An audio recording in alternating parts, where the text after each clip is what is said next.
Qué picante que está todo. ¿Alguien estuvo en Quilmes cuando se armó el lío ese?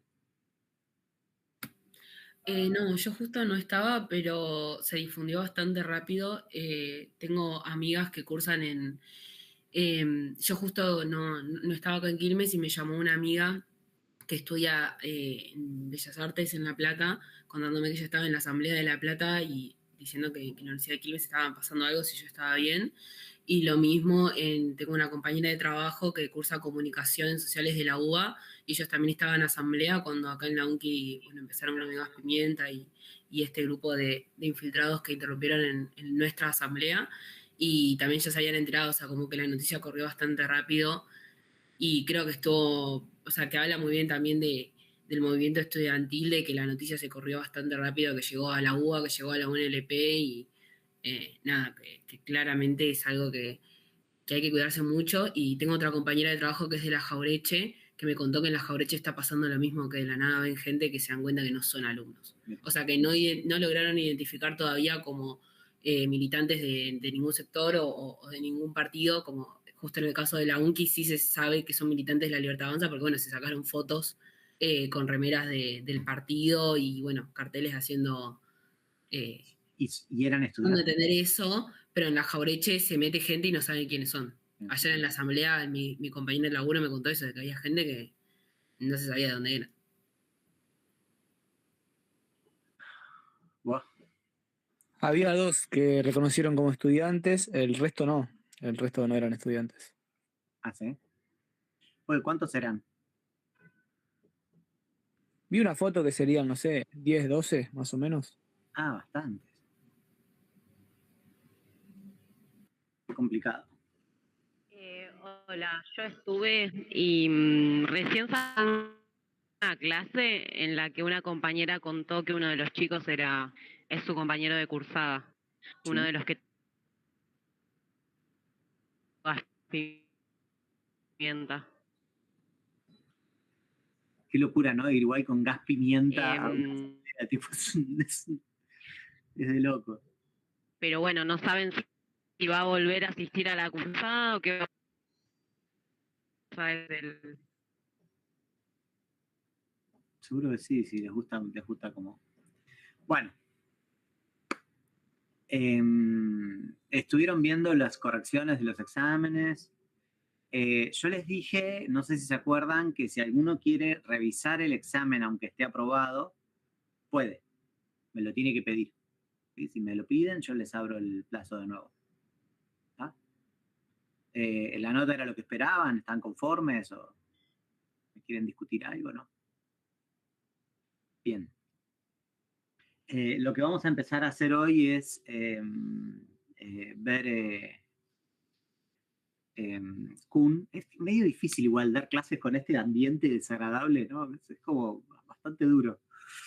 Pero a la vez hay que, hay que seguir. Pero sí, es raro. Sobre todo virtual, porque está todavía como más frío, ¿no? No sé. Bueno, a ver, empecemos. Me voy a concentrar.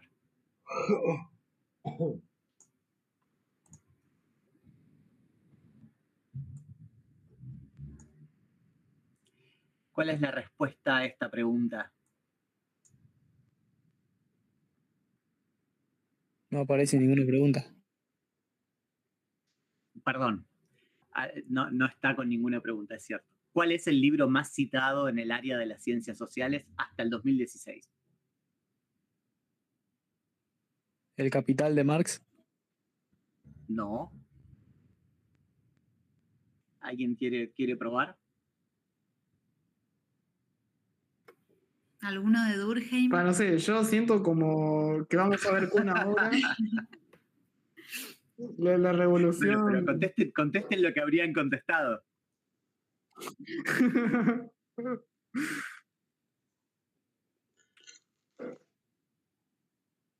No sé, bro.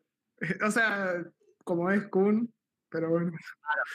Claro. O sea, es el libro más citado. no es el autor más citado. ¿Marx? ¿Dónde está Marx? Número. Ay, no tiene número. Bueno, ¿cuántos hay? 20. Pero fíjense que si suman los dos de Foucault, le gana a Kuhn. O sea, no es el autor más citado, pero sí es el libro más citado. Me pasa algo raro que es que no sé quiénes son varios. A mí me sorprendió Freire. ¿eh? Freire ahí arriba, ¿no? Sí, raro. Pero bueno, lo que pasa es que es porque dentro de las ciencias sociales deben estar los que hacen didáctica y educación. Y ahí se ve que pujan a lo loco. Fíjense que también está Vygotsky, que también debe ser de ese palo. Bueno, igual es loco. ¿Por qué es loco? Porque Kuhn es un historiador de las ciencias naturales. O sea, es físico y es historiador de la física y de la astronomía, sobre todo. Y sin embargo es el texto más citado.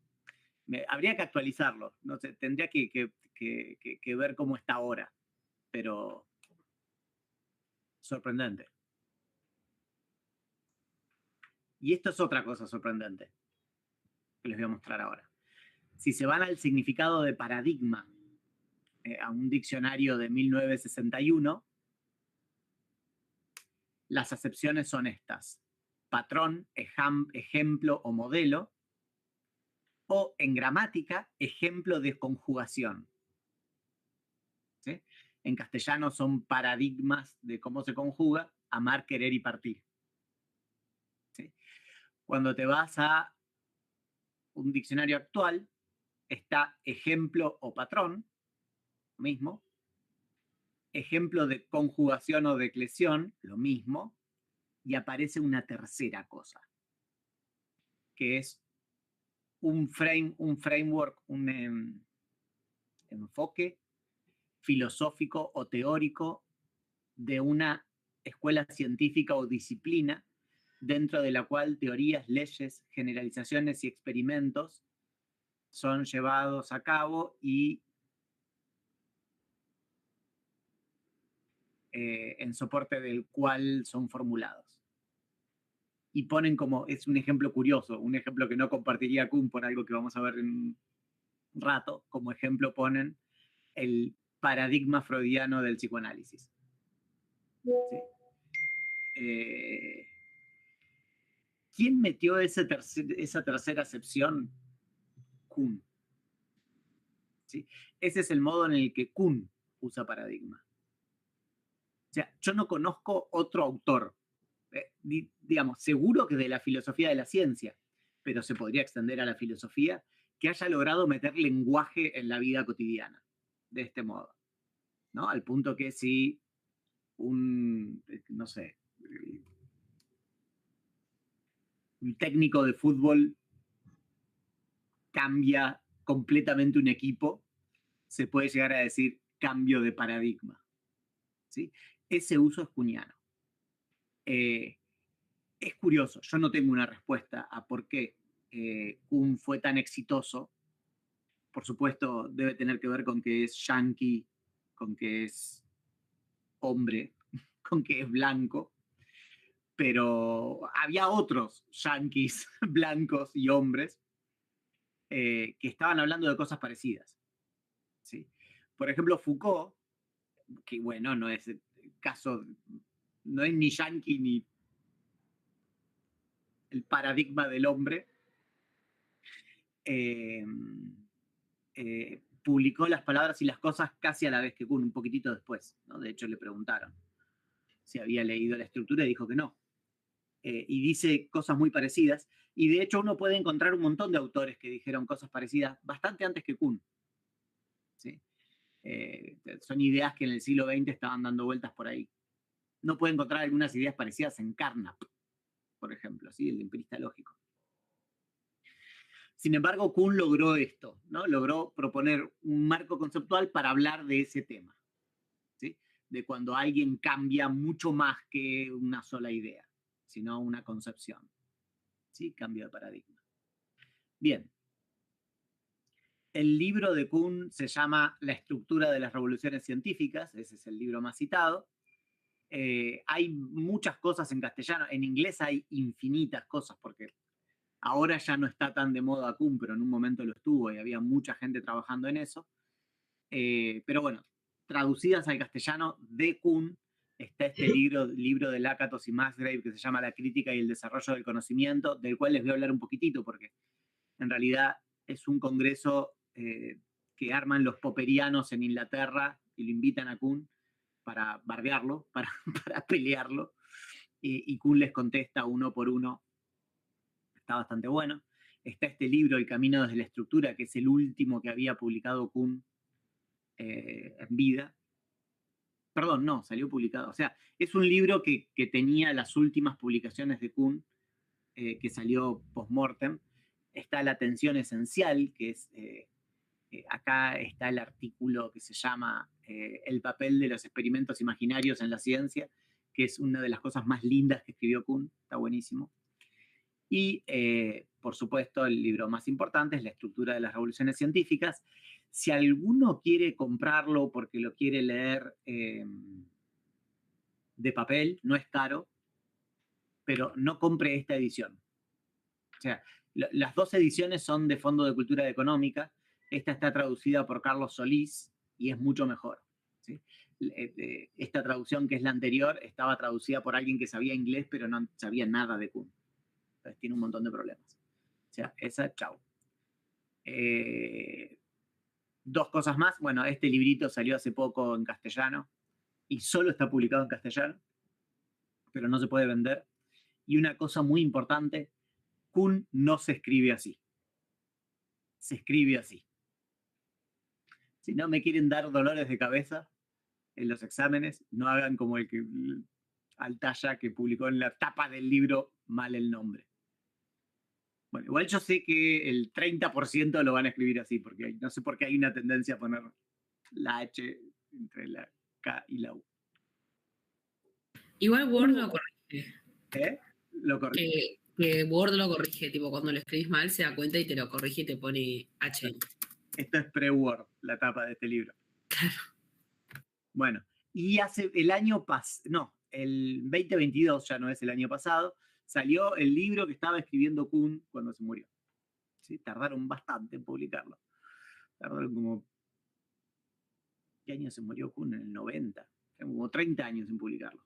Esto acaba de salir, no está en castellano todavía. Y el libro tiene un nombre bastante lindo, que es La pluralidad de los mundos.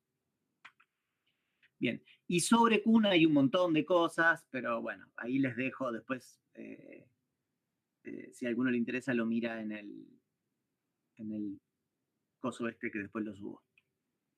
¿Sí? Y de esto les voy a hablar, se los cuento, pues, algunas cositas les voy a contar. ¿Se acuerdan que les había hablado de Reich, que había escrito este libro sobre cómo la Guerra Fría había transformado a la filosofía de la ciencia? ¿Les suena? ¿Se acuerdan?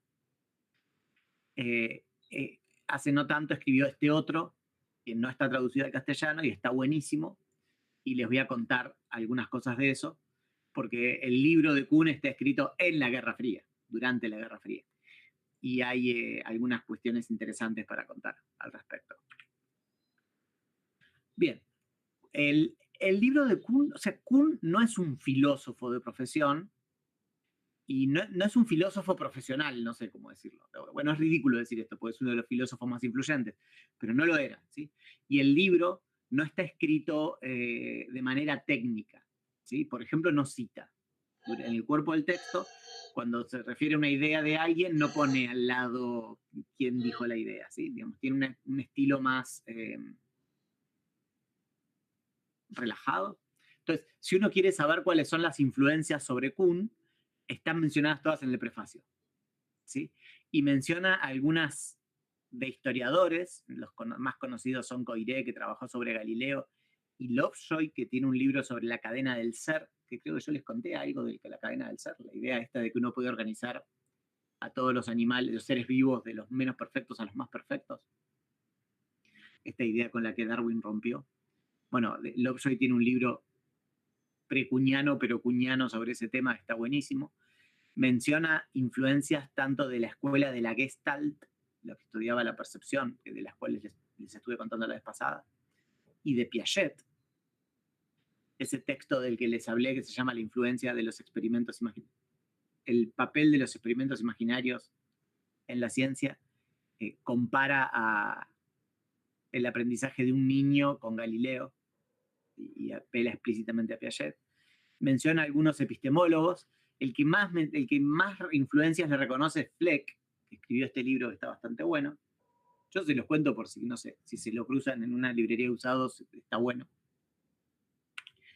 Y él, en el mismo prefacio, dice que se le ocurre el concepto de paradigma en una estancia que hace en el 1958 en el Centro Avanzado de Estudios de las Ciencias de la Conducta, en donde había muchos científicos sociales y gente de humanidades, ¿sí?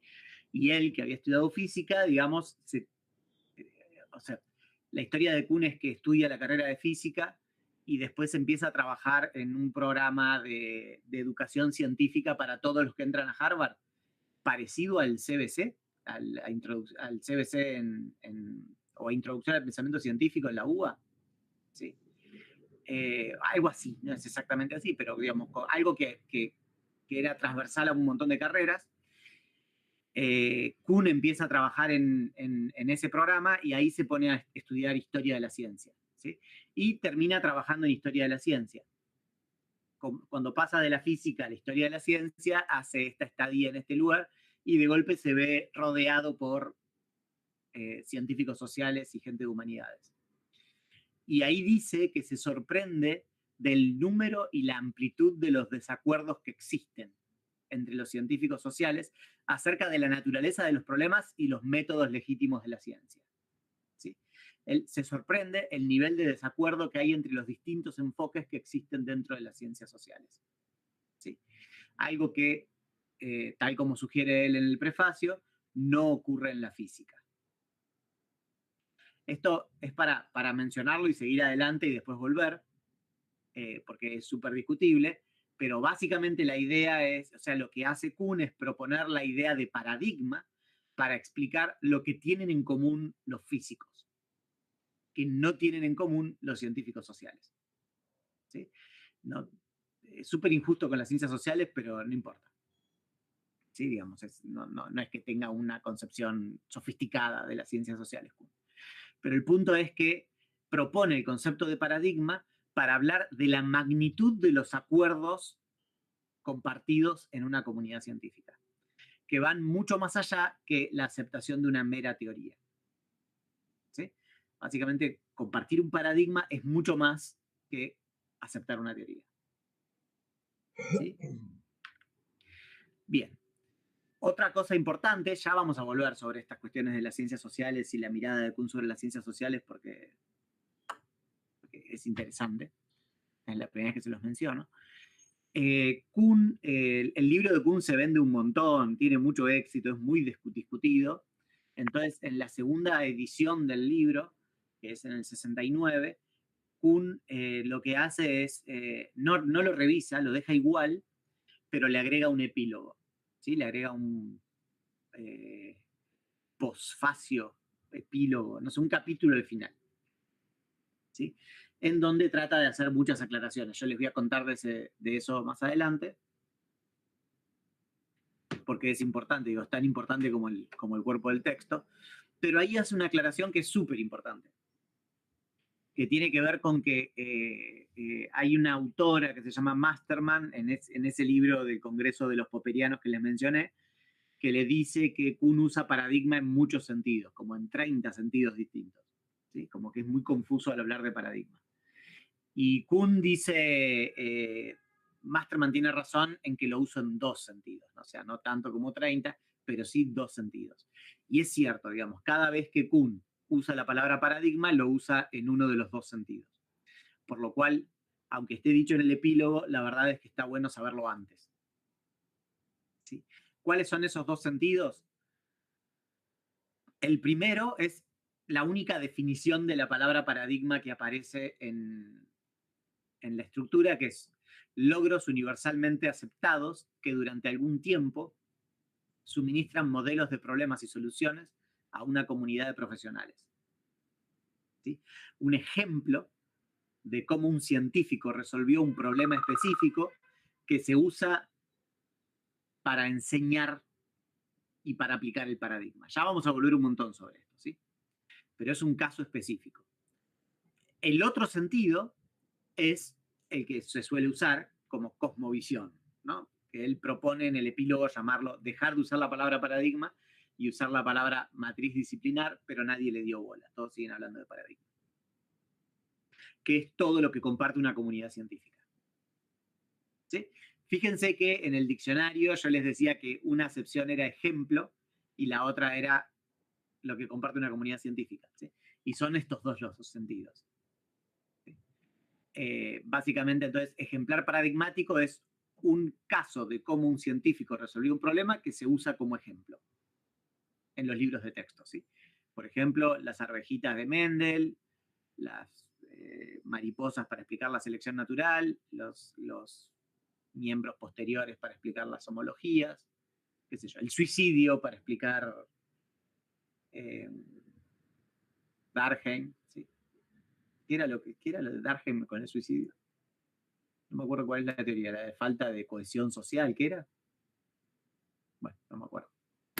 Sí, y también su definición sobre la unidad de análisis de la sociología, que tiene que ver con siempre algo que está por fuera del individuo, como que él quería demostrar de que el suicidio, que a simple vista parece un hecho individual, No tenía en realidad el desencadenante está por fuera, y después sí hay, define en uno de esos casos es la anomia, que es cuando no se dan las relaciones sociales. Eso quería decir anomia, no sé qué, pero era. Es uno de los posibles desencadenantes del suicidio más sociológico, digamos. Eso es un ejemplar paradigmático. ¿Sí? Un ejemplar paradigmático, o en Weber el análisis del protestantismo, qué sé yo. Eso es un ejemplar paradigmático. Es un ejemplo con el cual uno accede al área. ¿Sí? Ya vamos a volver mucho sobre esto. Lo que les digo por ahora, cuando veamos el epílogo, digamos, la clase que viene, lo que les digo por ahora es que cada vez que lean la palabra paradigma en la estructura va a ser en uno de estos dos sentidos. Kuhn tiene razón. Bien. ¿Qué hace Kuhn? O sea, el problema que plantea Kuhn es el siguiente. Ninguno de los marcos conceptuales metateóricos propuestos previamente a él era satisfactorio para pensar la historia de la ciencia. ¿Sí? Ninguno. Tipo, Popper piensa que la historia de la ciencia es una sucesión de conjeturas y refutaciones. ¿Sí? Kuhn dice, eso no me sirve para hablar de la historia de la ciencia, sobre todo porque cualquier historiador de la ciencia quiere distinguir entre dos tipos de cambios. Los cambios que son conservadores y los cambios que son revolucionarios. ¿Sí? Por ejemplo, una cosa es dentro de la teoría de Newton descubrir un nuevo planeta. Eso es un cambio importante, pero es un cambio dentro de la teoría de Newton. Otra cosa es desechar la teoría de Newton y reemplazarla por la de Einstein. ¿Sí? Uno es un cambio conservador, uno es un cambio revolucionario. No se puede todo pensar como una conjetura que se refuta. Bien, entonces, ¿qué hace Kuhn? Propone un marco conceptual más rico para pensar cómo cambian las teorías científicas, cómo cambia la ciencia, por dicho. ¿Sí? Y el marco conceptual está más o menos ahí escrito. ¿Alguna vez vieron Kuhn? ¿En el colegio? ¿Nunca? O sea, propone un montón de conceptos que se interdefinen, digamos, no es que uno puede presentar los conceptos por separado, sino que tiene que presentarlos todos juntos. Y lo que hay que pensar en esto como si fuese un tipo ideal, como en Weber, digamos. No es que en todo caso de cambio científico uno va a encontrar que ocurre exactamente lo que dice acá. Pero más bien te permite caracterizar los conceptos que después podés aplicar en cada caso. ¿Entiendes? Lo mismo que pasa cuando, qué sé yo, Weber es el que habla de los tipos ideales, sí.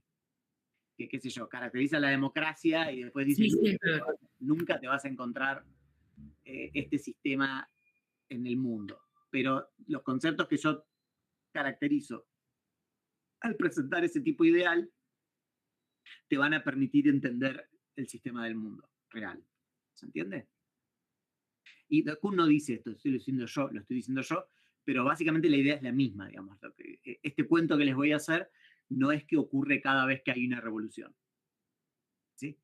Pero, según Kuhn, en toda disciplina, o quizás en toda subdisciplina, porque parece que se aplica a cosas más chiquititas que una disciplina, hay un momento en el cual nunca hubo un paradigma, ¿sí? Que Kuhn llama periodo preparadigmático. ¿Sí? ¿Qué es el periodo preparadigmático? Básicamente hay científicos en esa época, pero no hay una comunidad científica. ¿Sí? Hay como escuelas diferentes o pensadores diferentes que básicamente por compartir poco con el resto de los científicos se la pasan discutiendo cuestiones generales tipo cómo se hace ciencia, qué es lo que hay que estudiar, qué es lo que hay que hacer. ¿Sí? De hecho, las ciencias sociales, según Kuhn, es lo que percibió en ese lugar el que les contaba que estuvo haciendo una estancia, es que están en periodo preparadigmático. En el periodo preparadigmático hay mucha filosofía, porque están todo el tiempo discutiendo entre ellos científicos que no pertenecen a una misma escuela. ¿Sí?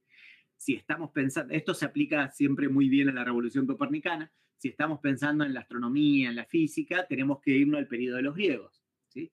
Aristóteles discutía con los atomistas, Platón discutía con los atomistas, con los sofistas, qué sé yo. Y es una época en la cual hay un montón de enfoques muy diferentes, entonces se la pasan peleando. ¿Sí? Es un periodo en el cual no hay progreso, porque están todos trabados en la pelea. ¿Sí? El periodo preparadigmático. Alguna de las escuelas de ese periodo preparadigmático logra tener éxito al convocar a los estudiantes del área y se funda por primera vez un paradigma. ¿Sí? ¿Cuándo hay un paradigma? Cuando hay una comunidad científica que deja de dialogar con gente que hace cosas distintas y se vuelve endogámica. Empieza a trabajar sobre lo mismo, deja de hacer filosofía, deja de discutir con otros posibles métodos para estudiar el mismo fenómeno y se dedica a lo que les voy a decir ahora que hacen los científicos en el periodo de ciencia normal. ¿Sí? ¿Por qué ocurre eso? ¿Por qué ocurre que una escuela se vuelve dominante? Bueno, según Kuhn, hay una parte de la respuesta que es cognitiva o que tiene que ver con la capacidad de la ciencia de resolver problemas o de hacer predicciones o cosas por el estilo, pero Kuhn dice siempre hay factores sociales relevantes. ¿Sí? Si tenemos que hablar de por qué el tolemaiquismo se volvió dominante en el siglo II, ¿sí? Tiene que ver con el ascenso del cristianismo al poder. ¿Sí? Y con la instauración de que los centros en los cuales se instruye el conocimiento es la iglesia. ¿Sí? Además, el tolemaiquismo era muy efectivo para explicar cómo se movían los planetas. Digamos, no es que eso no cumpliera ningún rol. Pero Kuhn dice siempre hay factores sociales relevantes para explicar lo que ocurre en la historia de la ciencia. ¿Sí? Hoy suena obvio esto, pero en su momento es como que le hizo ruido a muchos. ¿No? Muchos que defendían que la ciencia era el paradigma de la racionalidad, que aparezca un factor político como determinante del rumbo de la ciencia, sonó raro. Hoy a nadie le suena raro esto. Bien, entonces se instaura el paradigma por primera vez en ese área, se abandona el periodo preparadigmático y empieza el periodo de ciencia normal. ¿Sí? El periodo de ciencia normal es cuando todo anda bien, ¿sí? Cuando la ciencia funciona bien. Es el ejemplo de el paradigma, el ejemplo de la ciencia que está avanzando y progresando. ¿Qué hacen los científicos en el periodo de ciencia normal? Kuhn lo describe como resuelven rompecabezas. ¿Sí? O sea, se podría decir resuelven problemas, pero Kuhn decide llamar a esos problemas rompecabezas. ¿Por qué? Porque ¿qué es lo que uno está testeando con un rompecabezas? Algo ya dado que le tengo que encontrar el orden, pero que las piezas están ya enfrente mío. Yo no tengo que modificar lo individual, sino unirlo de manera que sea coherente. Claro. ¿Y qué pasa si no lo lográs? No puedo ver la imagen completa, o sea, solamente tengo hechos o cosas aisladas. Pero ¿de quién es la culpa si no lograste armar un rompecabezas? ¿De la comunidad? ¿Sí? No, de las piezas. ¿Sí? ¿De las piezas? Y pues si si vos te no compras puedes. un rompecabezas de 500 piezas y no lo podés armar, ¿el problema es que las piezas no encajan? Sí, no, es verdad. ¿Cuál es el problema? ¿Es de la comunidad? No. ¿De quién es el problema? Claro, de uno. De la astucia, de la capacidad de resolver rompecabezas que tengas vos individualmente. ¿Sí? Entonces, ¿en quién está pensando Kuhn cuando llama rompecabezas a los problemas que resuelven los científicos? ¿A quién se opone?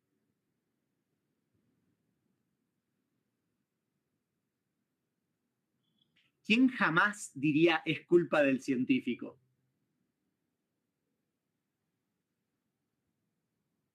Popper. ¿Qué es lo que estás testeando vos cuando haces un experimento, según Popper? Sí, solamente una hipótesis y todo lo que vos entendiste previo a la hipótesis. Claro, ¿no? O sea, para Popper, un científico es alguien que está tratando de refutar la teoría. ¿Sí? Para Kuhn, un científico es alguien en el periodo de ciencia normal que ni piensa en la posibilidad de que se refute la teoría. ¿Sí? En un periodo de ciencia normal no hay ningún científico trabajando en el área que piense que es posible que se refuta el marco en el que trabaja. ¿Sí? Si está haciendo una tesis doctoral sobre tal biólogo molecular, ¿no? Que ustedes están ahí cerquita de los bio...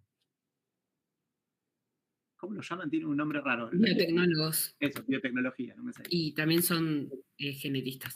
Los biólogos moleculares que están ahí en Quilmes, digamos, esos tipos, si están haciendo una tesis doctoral sobre encontrar cuál es la función de tal proteína en tal bicho, o sea, puede pasar que no les salga la tesis doctoral. Es algo que pasa en las ciencias naturales mucho, tipo que no logren resultados. ¿Sí? En filosofía no pasa nunca, eso siempre vas a tener resultados. Pero en biología molecular puede pasar que no te salga la tesis, es un bajón. Estuviste trabajando 3 años y no te sale la tesis. ¿Sí? ¿Y ahí de quién fue la culpa? Del científico. Nunca de la biología molecular. Nadie piensa hoy que la biología molecular tenga algún problema. Y nadie está tratando de refutarla. Nadie. ¿Sí? Ojo, eso no quiere decir que a veces los científicos traten de refutar teorías. Eso es lo que estaba haciendo Eddington. Tiene razón Popper cuando piensa que Eddington buscó la forma de poner a prueba el enfoque nuevo. Pero Eddington no era un científico normal. Estábamos hablando de la instauración de la relatividad. ¿Sí? En ciencia normal, cada uno hace su trabajito chiquitito dentro del laboratorio o en donde sea, ¿no? Si es que el laboratorio, digo, pues estoy pensando en un biólogo molecular, y nadie piensa que pueda ser, que si no te sale lo que estás tratando de hacer, el problema sea del paradigma. ¿Sí? Por eso elige la palabra puzzle. ¿Y cómo hace para resolverlo? En la estructura no está tan claro, en el epílogo que agrega queda mucho más claro, se basa en ejemplares. ¿Sí? Y por eso esa es la importancia de los ejemplares para Kuhn. ¿Sí? Básicamente, el modo en el cual vos te das cuenta cómo resolver un problema es porque los relacionás con un ejemplo previamente conocido. ¿Sí? En el ejemplo que puse acá, ¿no? Darwin, ¿se acuerdan de Darwin, de la selección sexual? Digamos, Darwin siempre que encuentra divergencia entre macho y hembra, piensa debe haber sido selección sexual, ¿no? Siempre que tenés divergencia entre machos y hembras, lo más probable es que haya sido la selección sexual. Entonces, vos querés estudiar por qué el león tiene una melena, como la leona no la tiene, entonces una posibilidad es que sea preferencia estética por parte de las hembras. ¿Entiendes? Entonces, ese es el rol de los ejemplares y esa es la razón por la cual la palabra paradigma muta de significado, porque en definitiva lo que dice Kuhn es una comunidad científica que comparte ciertos ejemplares. ¿Sí?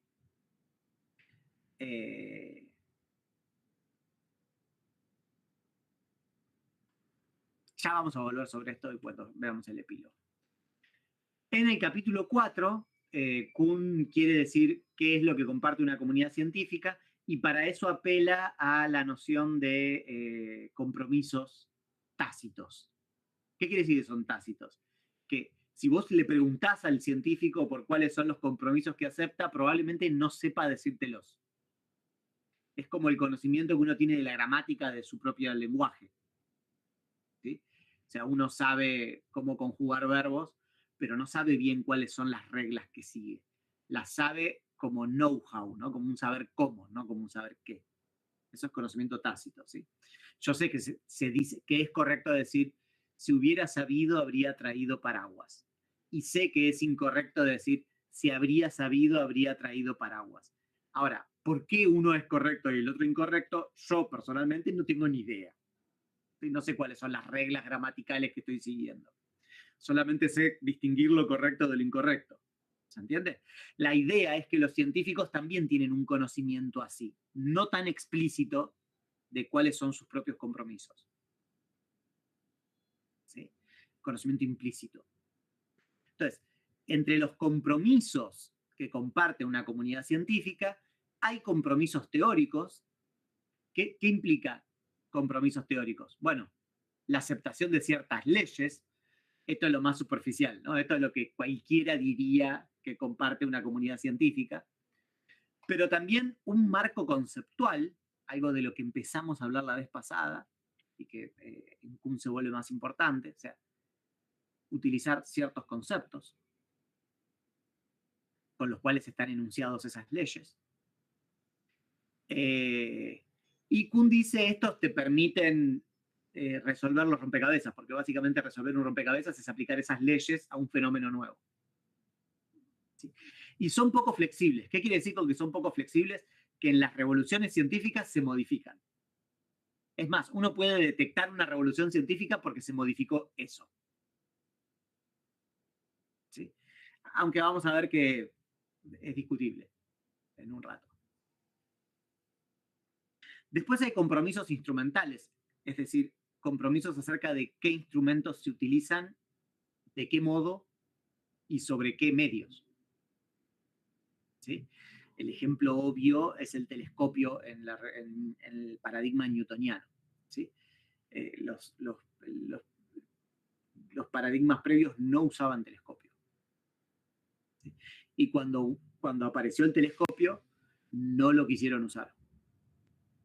¿Sí? Les mostraba cosas que no querían, pero tenían buenas razones, porque básicamente vos sabías que el telescopio en el mundo sublunar te agrandaba los objetos, porque veías la iglesia que conoces de lejos y la agrandaba, pero ¿qué pasaba cuando mirabas al mundo supralunar? No había forma de saberlo. ¿Sí? Es lo que como el argumento antitelescopio. Mientras que para Galileo, para Newton, usar el telescopio era absolutamente razonable porque no había diferencias entre el mundo sublunar y el supralunar. ¿Se acuerdan algo de todo eso? Ahora vamos a usar mucho los ejemplos de lo que vimos en Darwin y en Revolución Copernicana. Después hay compromisos metafísicos, dice Kuhn, ¿no? Por ejemplo, para Newton el mundo está compuesto por átomos. ¿Sí? ¿Por qué eso es un compromiso metafísico? Bueno, básicamente porque Newton no hace ningún experimento ni realiza ninguna observación para convencerte de que el mundo está compuesto por átomos. Es una asunción de Newton. El mundo está compuesto por átomos, lo cual implica varias cosas. Implica que si vos querés explicar un fenómeno, tenés que explicar cómo se comportan sus partes, ¿sí? Y sobre todo, que implica que el mundo no está compuesto por sustancias, que era lo que decía Aristóteles. ¿Por qué esto cambia mucho? Porque las sustancias se definen por sus fines y por su forma, ¿sí? Y en la física de Newton no hay fines, solamente hay causas eficientes. Y finalmente hay compromisos metodológicos, que Kuhn dice son más elevados. ¿Qué quiere decir eso? Que a veces se comparten entre dos paradigmas, ¿sí? ¿Qué es un compromiso metodológico? Bueno, hay uno muy general que acepta cualquier paradigma, que es la tarea del científico consiste en encontrar nuevas aplicaciones del paradigma, en nuevos campos, o más precisas. ¿Sí? Ya todo, esto es lo único que comparten todos los paradigmas. Después, a lo largo de la historia de la ciencia, cambiaron los compromisos metodológicos. En un momento se aceptaba el mecanicismo, en otro momento se aceptaba otra cosa, qué sé yo, fue cambiando. ¿Sí? ¿Cuáles son los métodos adecuados para estudiar la ciencia?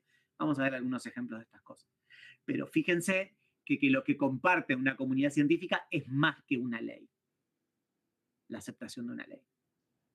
¿Sí? Es más profundo. Bien. A todo periodo de ciencia normal, según Kuhn, le llega un periodo de crisis. Y la caracterización del periodo de crisis es un poco sociológica. Como que lo que le pasa es que la comunidad científica empieza a perder fe en el paradigma. ¿Sí?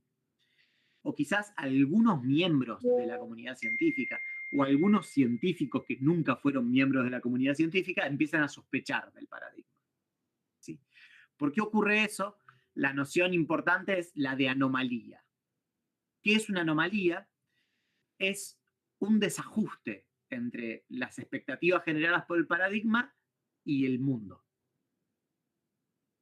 ¿Sí? Es algo, un fenómeno que no se adecúa o que no encontrás el modo que se adecúe a tu paradigma. Adecue, no adecúe.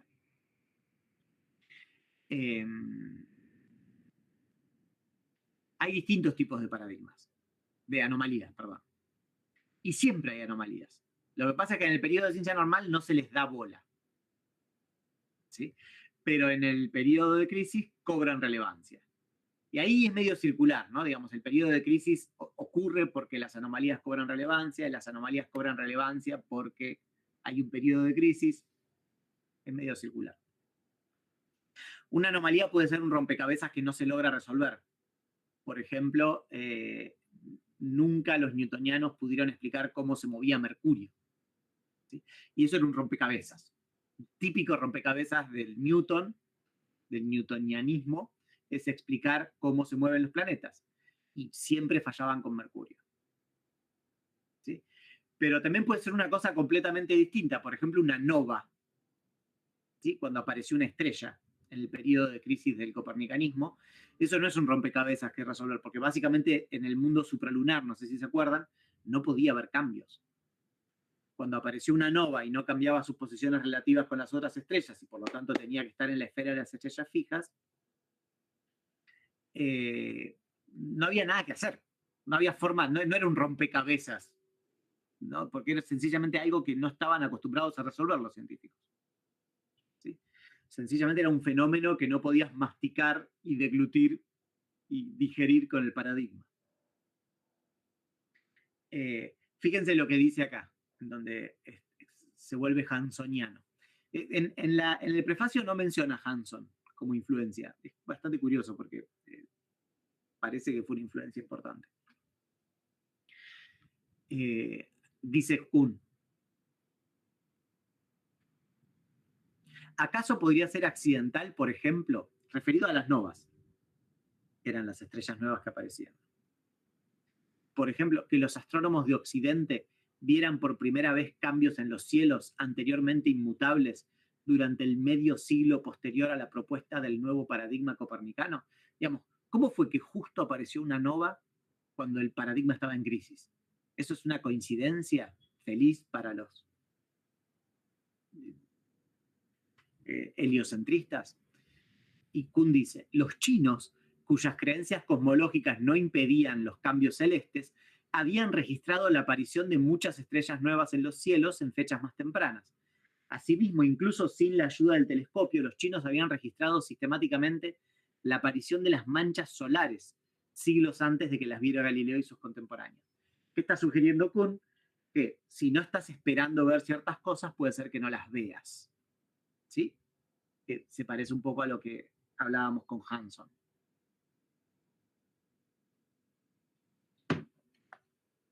Entonces, en el periodo de crisis lo que ocurre es que aparecen anomalías. ¿Por qué las anomalías cobran relevancia? Porque puede ser que vayan al centro del paradigma, porque que sean centrales, como pasaba con Mercurio, ¿no? Que era la cosa que había que resolver. Puede ser que hubiese alguna necesidad social conectada con las anomalías, o puede ser que haya una revolución política, que es lo que de hecho suele pasar, ¿no? En las revoluciones estas, tan importantes como la copernicana, la darwiniana, generalmente están conectadas con cambios políticos importantes. Después, no toda revolución tiene esas características. En el periodo de crisis, entonces, aparece la ciencia extraordinaria. Y esto además explica por qué suelen estar conectadas con cambios políticos importantes. La ciencia extraordinaria son científicos extraordinarios que ensayan soluciones o enfoques nuevos por fuera del paradigma dominante. ¿Sí? ¿Por qué motivo en estos casos de revoluciones importantes tiene que haber algún tipo de cambio político? Básicamente porque a veces es imposible hacer algo por fuera de un paradigma y ser reconocido como científico. ¿Sí?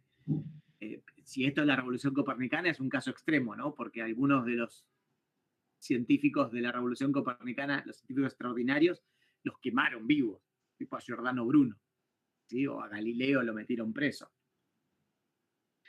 Pero bueno, qué sé yo, son casos extremos esos, ¿no? Donde el científico extraordinario se juega la vida. No siempre es así. Darwin no se jugaba la vida, se jugaba el prestigio. ¿Sí? Perdón, entonces la ciencia extraordinaria, seguimos en el periodo de crisis, ¿no? Sí. ¿O es un periodo aparte? No, en el periodo de crisis aparecen científicos extraordinarios. ¿Sí? Si esto es Ptolomeo, son científicos extraordinarios Descartes, Kepler, Galileo, Newton, Tycho Brahe. ¿Sí? Y hay como un enigma historiográfico medio tonto, que es preguntarse por qué científicos extraordinarios no trabajaron juntos. ¿Sí? Por ejemplo, existe la pregunta con Kepler y Galileo. Y también existe la pregunta con Darwin y Mendel. ¿Sí? Pero la verdad es que no tenían nada en común salvo el horror, o sea que los unía el espanto. ¿Sí? Los unía estar por fuera de las soluciones establecidas, pero entre sí tenían muy poco en común, Galileo y Kepler o Darwin y Mendel. ¿Sí? Es como una idea medio rara, la de pensar que tendrían que haber actuado mancomunadamente porque tenían concepciones de la ciencia muy distintas. ¿Sí? En los dos ejemplos que les di. De hecho, Newton escribe contra Descartes, por ejemplo, ¿no? Aunque los dos son científicos extraordinarios. Entonces, ¿qué es lo que tienen de especial los científicos extraordinarios? Sencillamente hacer cosas nuevas. Y hacen cosas nuevas porque pueden. Es decir, Galileo tiene mecenas, Darwin tiene guita. ¿Sí? Porque generalmente ser un científico extraordinario es moverte del lugar en el cual el paradigma dominante se desarrolla. ¿Se entiende? Moverte de las instituciones. Esto en los casos de revoluciones grandes. También hay revoluciones más chiquititas, ¿sí? En donde cambia algo en la biología y ya no es tan grave como todo esto, y uno encuentra, por eso yo decía que esto es como un tipo ideal, ¿sí? Uno encuentra modificaciones respecto al caso exagerado. Bien, cuando una de esas escuelas de científicos extraordinarios, que además Kuhn dice algo que hoy no se diría porque sería edadista. Edadista es como racista, pero contra los viejos. ¿Sí? Kuhn dice, en general son científicos jóvenes, los científicos extraordinarios. ¿Sí? Científicos que todavía no están con el paradigma previo tan metido en la cabeza. o jóvenes o vienen de otro lado, vienen de otro lugar. ¿Sí? ¿Por qué Kuhn señala esto? Porque es difícil cambiar de paradigma. De hecho, se cambia de paradigma. ¿Alguien cambia de paradigma en una revolución como esta? ¿Alguien se convenció era geocentrista y se convenció del heliocentrismo? Kuhn dice, nada, ¿qué les pasó a los geocentristas? Se murieron. Por suerte la gente se muere. Entonces las ideas se mueren con ellos. ¿Sí? Esto en el caso exagerado. Ya lo dije 1000 veces eso, perdón. Cuando una de esas escuelas nuevas, o cuando uno de esos autores logra convencer no a la comunidad científica con la que discute, sino a los científicos del futuro, se produce una revolución científica. ¿Sí? Darwin es divertido porque todo el tiempo dice, yo no hablo con los científicos de ahora, hablo con los jóvenes. ¿Sí? O sea, lo tiene tan en claro que todo el tiempo lo repite. ¿Sí? Digamos, mis ideas son para el futuro, ¿no? No voy a convencer a nadie hoy. ¿Sí? Lo dice varias veces en las cosas que están publicadas. Entonces, la revolución científica acá está como un palito, pero qué sé yo, no quiere decir que se ocurre de un día para el otro, ¿no? No tiene ningún sentido eso, no es que un día éramos pre-newtonianos y al día siguiente éramos newtonianos. No, qué sé yo, eso tiene un espesor de algún tipo. Pero básicamente se produce una revolución científica cuando alguno de los científicos extraordinarios logra formar una comunidad científica debajo de sus ideas. ¿Sí? ¿Por qué se produce la revolución científica? Otra vez, hay que apelar a algunas cuestiones sociológicas. ¿Sí? Piensen que la revolución de Newton coincide con revoluciones políticas, que la revolución de Darwin coincide con revoluciones políticas y con el cambio de la estructura de la universidad y de lo que se aprende en la universidad, qué sé yo. Hay un montón de gente que está esperando que Darwin publique, ¿sí?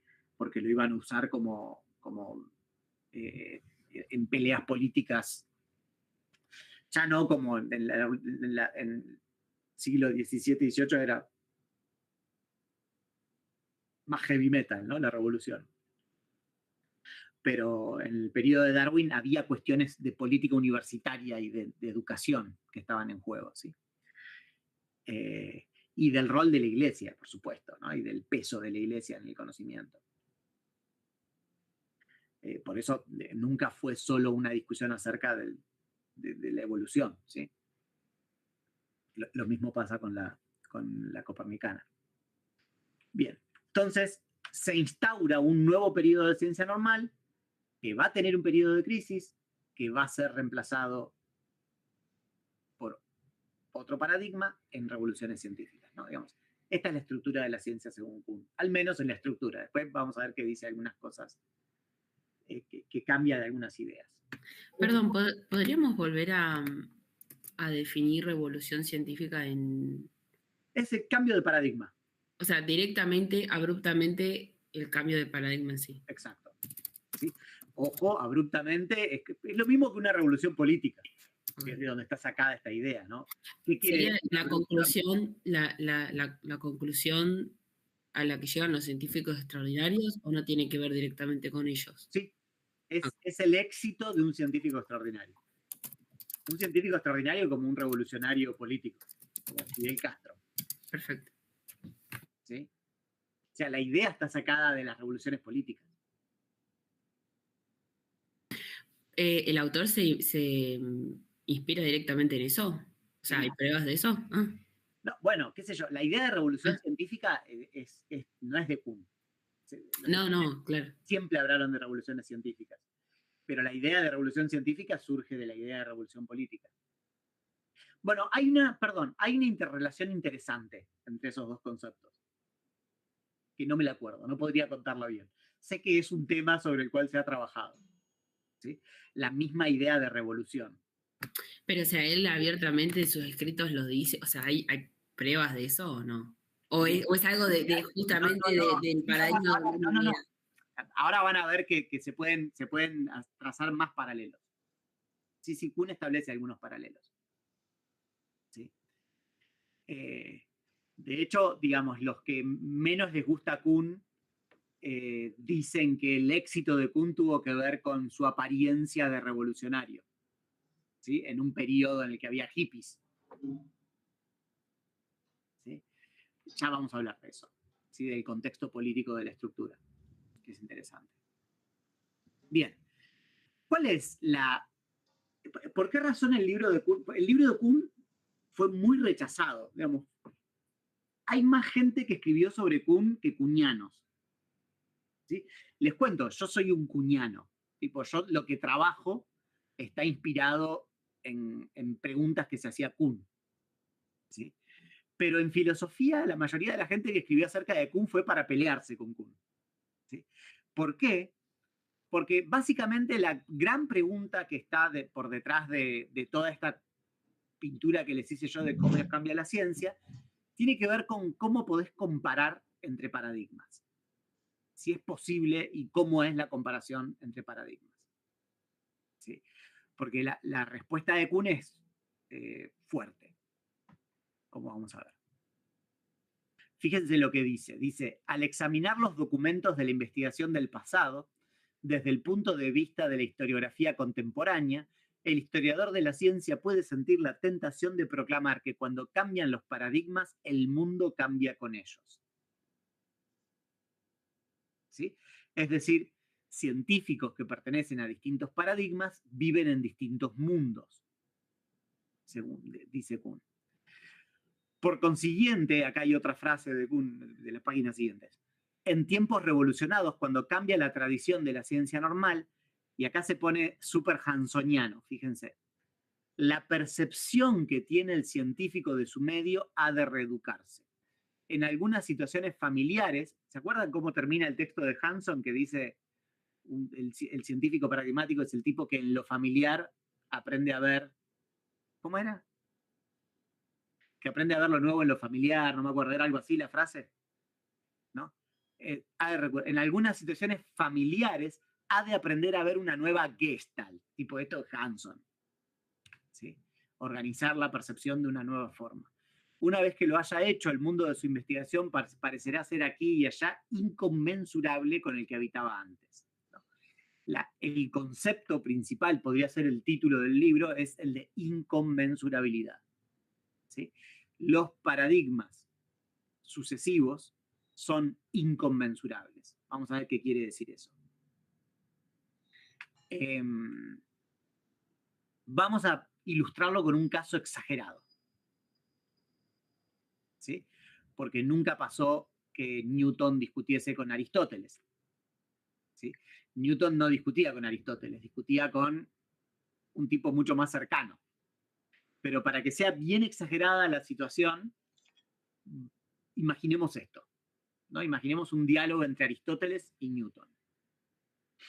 ¿Qué habría pasado si metíamos en una máquina del tiempo a un newtoniano al cual le enseñamos griego antiguo, lo mandamos al pasado y le decimos que le cuente la teoría de Newton a Aristóteles? ¿Qué habría pasado? ¿Qué le habría pasado a Aristóteles con la teoría de Newton? ¿Qué piensan?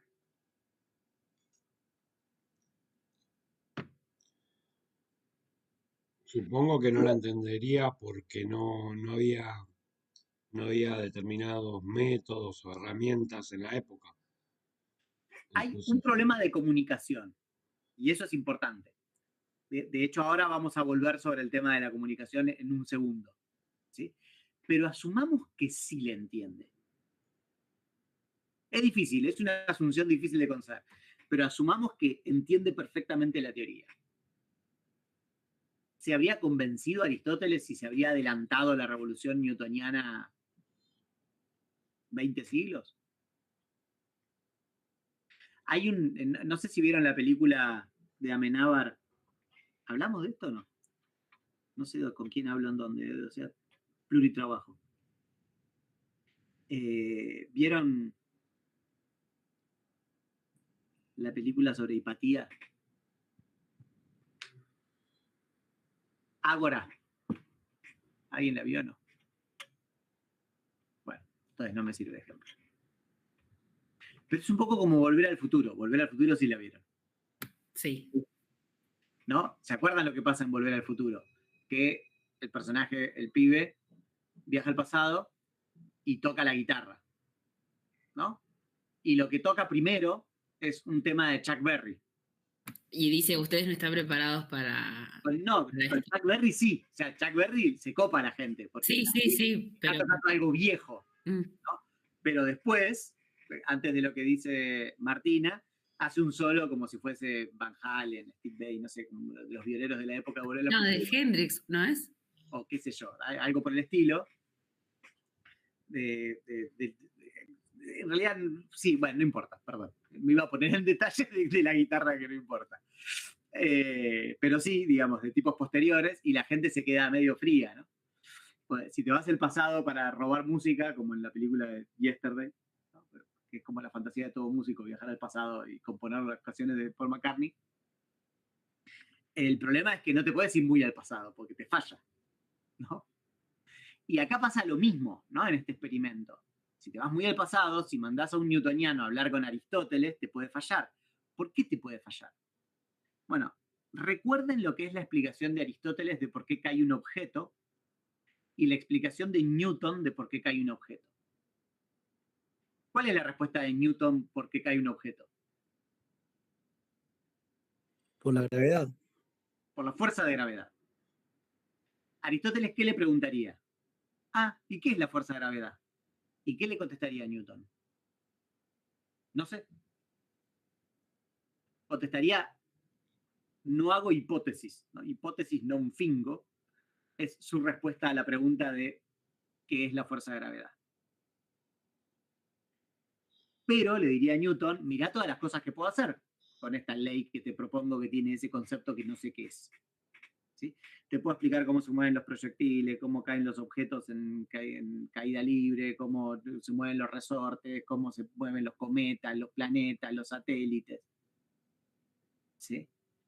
Y por ahí Aristóteles hubiera flasheado con la capacidad predictiva de la teoría, como un instrumento para predecir posiciones de planetas. Pero habría quedado satisfecho con la explicación. Imagínense, ahora recuerden la explicación de Aristóteles. ¿Por qué cae un objeto? Porque está formado por 4 elementos, están mezclados y tiene más tierra que fuego, entonces la tierra busca su lugar natural. ¿Sí? ¿Y por qué los 4 elementos están mezclados? Porque el Sol cuando gira enfría, calienta y desordenó todo. ¿Y por qué se mueve la esfera sobre la cual está trabada el Sol? Porque lo mueve la esfera de Marte. ¿Y la de Marte por qué se mueve? Porque lo mueve la esfera de Júpiter. ¿Y la de Júpiter por qué? Porque lo mueve la esfera de Saturno, etcétera, porque lo mueve la esfera de las estrellas fijas. ¿Y por qué se mueve la esfera de las estrellas fijas? Porque lo mueve el primer motor inmóvil. ¿Por qué es inmóvil? Porque si se moviese, algo tendría que ponerlo en movimiento. Y tiene que haber una primer causa del mundo. Tiene que haber un motor que a su vez no se mueva para que no haya una causa previa. ¿Sí? ¿Y desde cuándo es así? Desde siempre. Además, Aristóteles explica con estas mismas ideas por qué una semilla se convierte en árbol. Y además aplica esas ideas a cuál es el modelo de sociedad. ¿Me siguen? ¿Qué pasa cuando Aristóteles les diga, ay, ¿por qué las semillas se convierten en árboles? Newton diría, ¿qué sé yo? Yo hago física, hago astronomía. Claro, o sea, son preguntas que es como...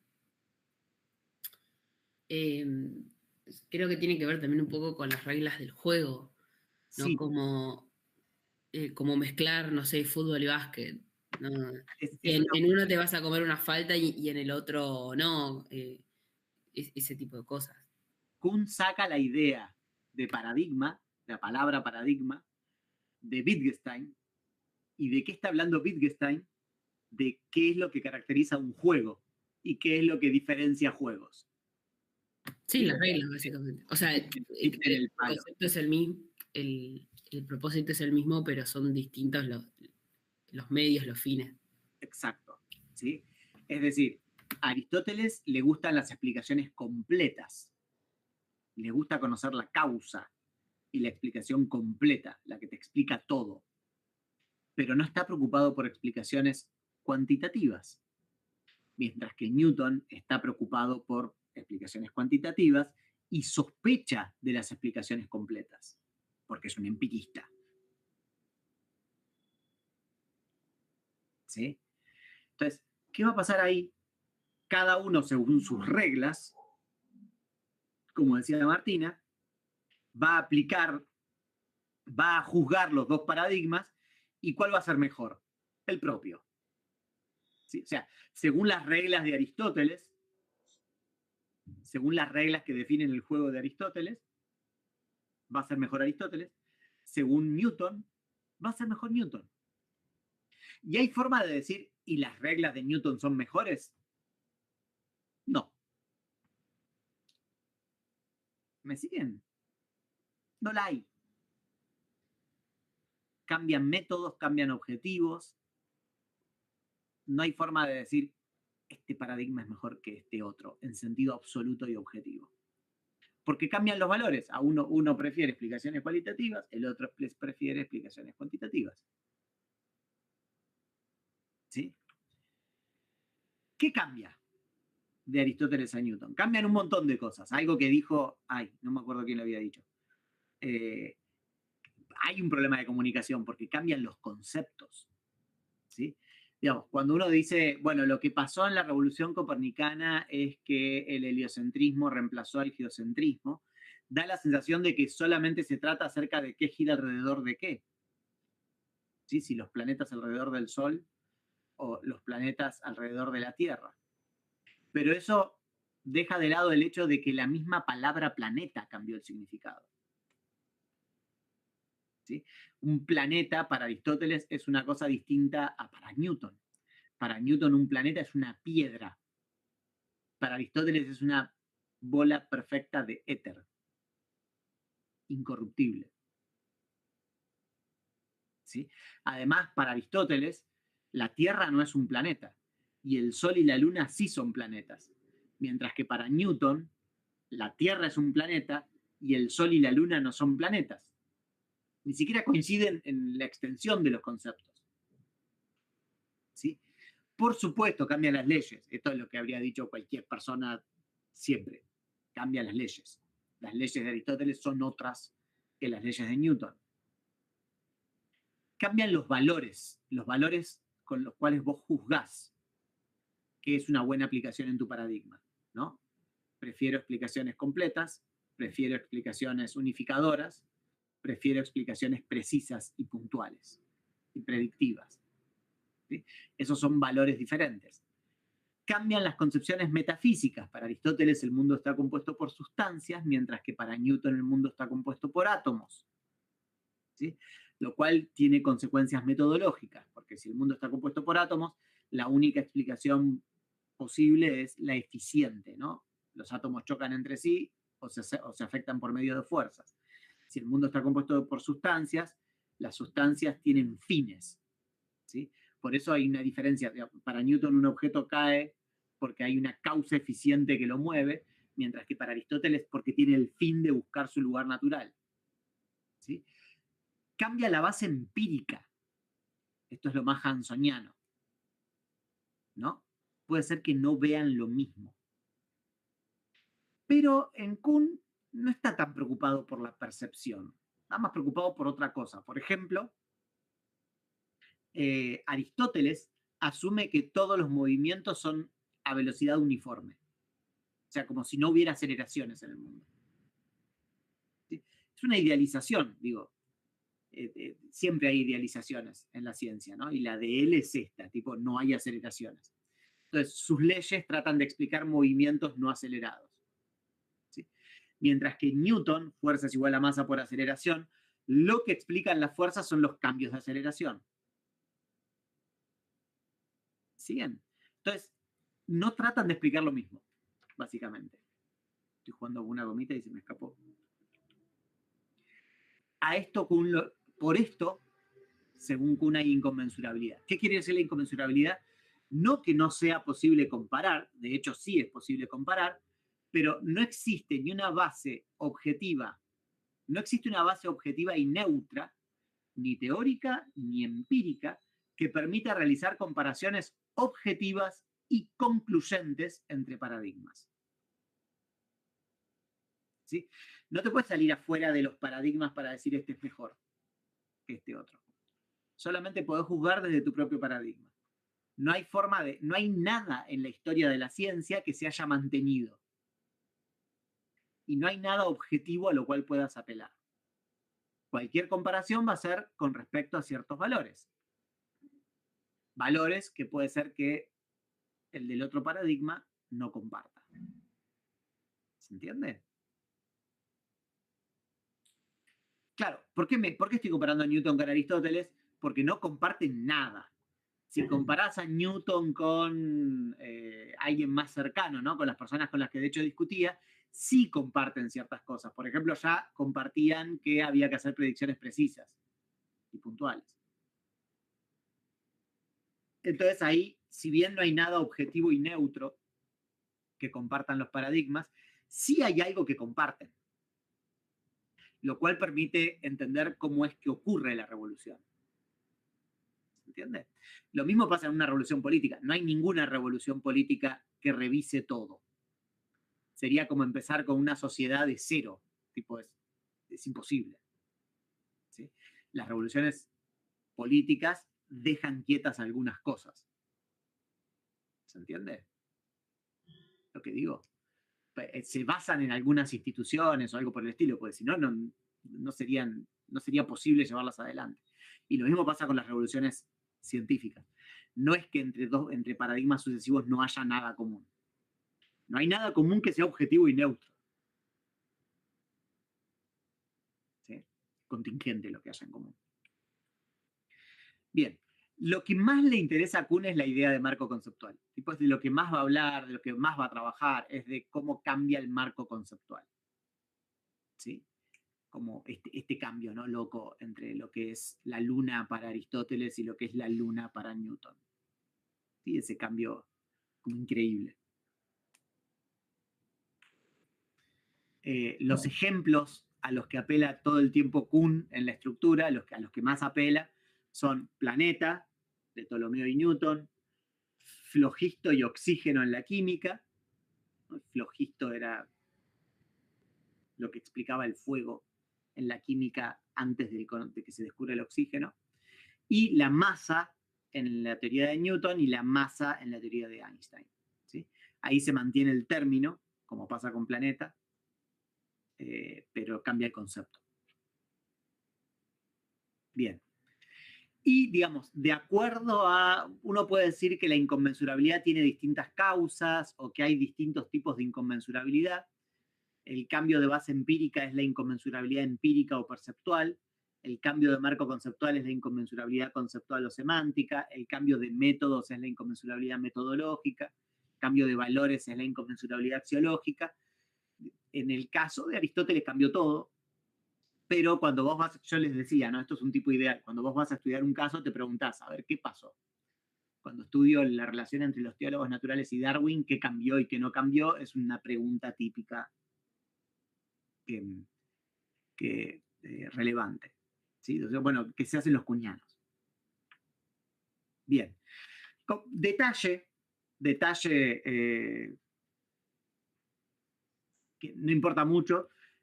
Feyerabend es un filósofo de la ciencia que va a volver a aparecer en las próximas clases, hablando con Kuhn. Co-descubrió con Kuhn la idea de inconmensurabilidad y usó el mismo término para nombrarlo. Al año siguiente, o el mismo a la vez, lo publicaron a la vez, ¿no? Es una idea que estaba dando vueltas en el ambiente. En este texto que se llama Explicación, Reducción y Empirismo. Pero no importa, ¿no? Eso no se los cuento. Bien. Una cuestión interesante les cuento dos cosas más. Una es cuál es la noción de progreso en Kuhn y les cuento esta idea de la historia oficial. Kuhn no lo llama historia oficial. Historia oficial, no sé si no es medio argentino el término. ¿Qué es la historia oficial? los hechos. Uy, no. Es como la historia que cuenta el que ganó, Claro, el que domina. claro, o sea, los hechos no hechos en sí, sino lo exacerbado por quien tiene la palabra, o que tiene la Exacto. hegemonía de la comunicación, quien puede comunicar el hecho. Sí. Yo no sé si la expresión historia oficial viene de la película Historia Oficial, que ganó un Oscar. ¿Saben de qué hablo? ¿No? El año del pedo. Sí, sí, sí. Eh, Fue justo cuando, o sea, cuando termina la dictadura. Claro. O sea, la filmaron en dictadura y salió ahí justo. No sé si existía la expresión o la instauró la película, no lo sé. Pero estoy hablando de esa idea de historia oficial, ¿no? La historia oficial es la historia aceptada por una institución, ¿no? Acerca de sí misma o algo por el estilo. Kuhn no habla de historia oficial, sí habla de historia Whig, WHIG, que es el partido político de Inglaterra. Básicamente, lo que dice Kuhn es que hay que tener cuidado de no creerse. Es un consejo para historiadores y para filósofos de la ciencia. ¿Sí? El de Kuhn es: no te creas la historia oficial contada en los manuales con los cuales se aprende ciencia.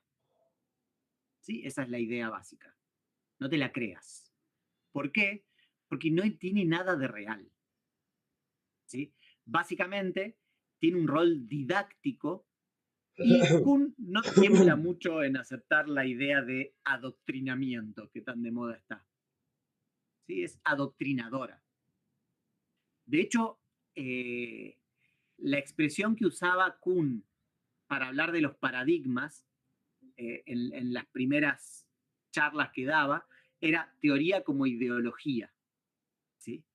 Y hay unas anotaciones de Kuhn para una conferencia que está dando que tacha teoría como ideología y pone una flecha y dice: cuidado con el senador McCarthy. Es decir, deja de usar la expresión teoría como ideología y empieza a usar la expresión paradigma por miedo a que lo conecten con los comunistas.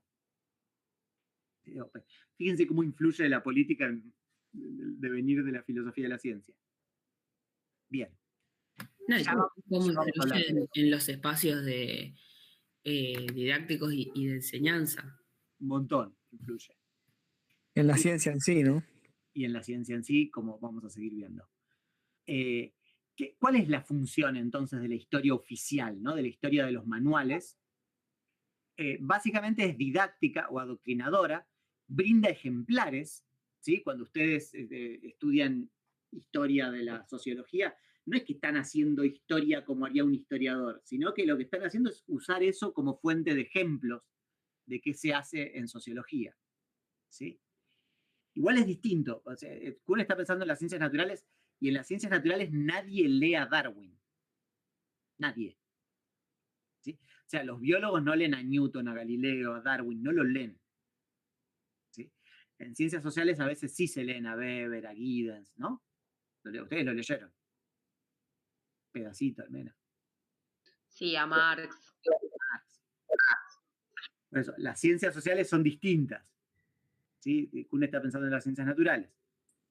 La idea es que esa historia que aparece en los manuales educa al científico en los valores del paradigma y te enseña, te mete dentro de esa perspectiva del mundo. Básicamente, te mete en los compromisos que tenés que aceptar para formar parte de esa comunidad científica. De hecho, dice Kuhn, se parece a la historia que se enseña en los colegios primarios y secundarios, que tampoco tiene el rol de que los pibes aprendan historia, sino que tiene un rol didáctico en el mejor de los casos, adoctrinador en el peor de los casos.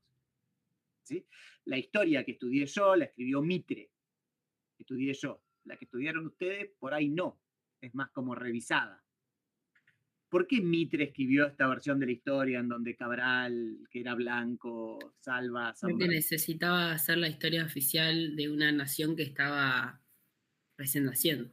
y estaba completamente fragmentada, digamos, no había un ser argentino. Tipo, había un montón de inmigrantes que ni siquiera compartían lengua, ni valores, ni nada, ¿no? Entonces, la idea Y es que también articulan poder, o sea, los ayudan y son suelta para articular el poder dentro de quienes sí, bueno, se corta un ellos poco, pero creo que se entendió, ¿no? Digamos, sirve para articular. se corta un poco, pero creo que sirve para articular. Sí, para Efectivamente. articular el poder. Perdón.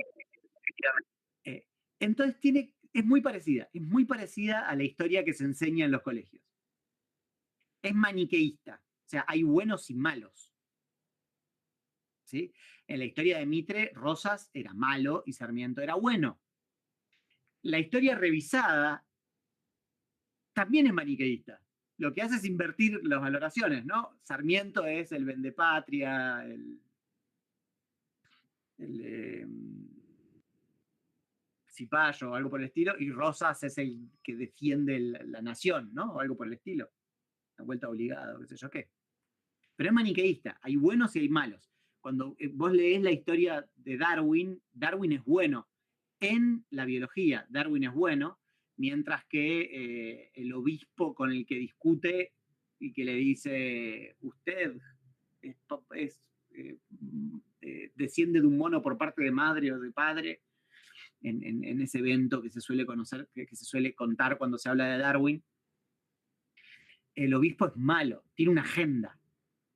¿Sí? Tiene una agenda que generalmente estas historias se inventaron defendiendo la educación laica, por lo tanto la agenda siempre es la Biblia, ¿sí? En estas historias. Es maniqueísta, es anacrónica. ¿Qué quiere decir que es anacrónica? Que en realidad se ve a los científicos del pasado como si fueran casos de los buenos y los malos del presente. ¿Sí? Si Sarmiento era bueno es porque era liberal. Si Rosas es bueno es porque es una especie de peronista. ¿Sí? Y lo mismo pasa, ¿no? Darwin se lo presenta como trabajando a Mendel se lo presenta como si fuese un genetista del presente. A Kepler se lo presenta como si fuese un astrónomo del presente. Y se lo pela de todas las rarezas, ¿no? Es una historia de próceres. O sea, es una historia. O sea, la historia de la Revolución Copernicana tiene 8 héroes. Es una historia de héroes. ¿Sí? Algunos próceres son negativos y otros positivos. Igual que, ¿cuántos son los próceres argentinos? 30, si contás a lo que reparten Escarapela. Obviamente que ninguna historia razonable te puede contar todo a partir de lo que hicieron o no hicieron 30 personas. ¿Sí? Y está dirigida hacia el presente. Todo evento que ocurre en el pasado tiene que ver con la consecución del poder establecido, como dijo acá. Es lo mismo que está pasando, por ejemplo, con la figura de San Martín, que hoy, los militantes libertarios están intentando reivindicar para su lado y ocultan un montón de... O sea, obviamente que, uno tiene una ideología y una convicción, pero todos los escritos de San Martín, que son escritos oficiales sobre la liberación de los esclavos del país, lo omiten y hablan de que San Martín lo único que quería era un libre mercado. A mí me parece un poco más raro. No tiene nada que ver. Es un poco más raro porque me parece que son provocadores, ¿no? Por ejemplo, al CCK le pusieron Sarmiento. Tipo, y se lo ponen cuando están peleando con la educación laica y pública. Y eso me parece que es un acto de provocación, más que la... O sea, ni siquiera son tan inteligentes. Eso es lo que estamos discutiendo. No sé, no, para mí sí son inteligentes.